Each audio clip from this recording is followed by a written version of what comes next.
Bunso!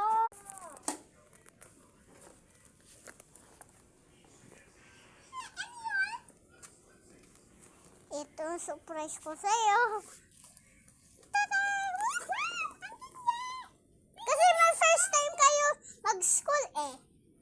First time.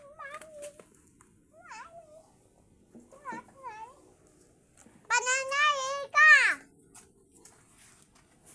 Bakit, mama? Ganda ng bag nito. Mami, bakit siya ang ganda? Yung sa akin pangit. Kasi, daycare ka pa rin.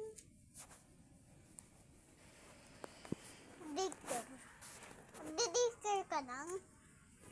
Para lang sa'yo. Siya, grade 10, di ba? Ma, magano lang ako dito.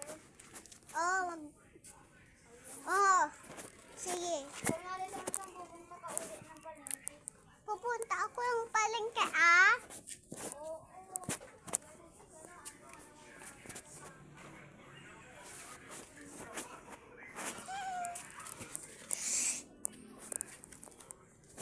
Bibili ako nito.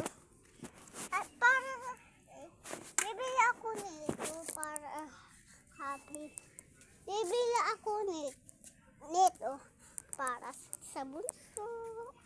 Tara guys. Nagdating na sila. Nagdarating na. Kaya akong present sa inyo. Bunso, ikaw muna.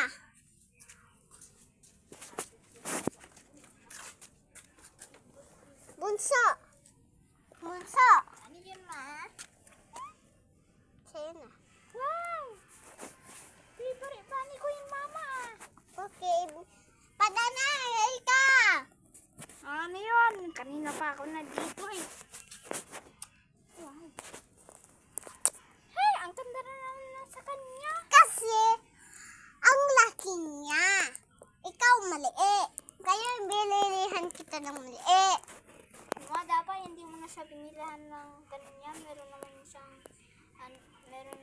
dapat hindi mo na siya binilahan ng ganito. Tapos, meron naman siya ditong bunny, ah. Hindi, bag yan. Hindi mo alam. Magtulog na kayo. Pati yung bunso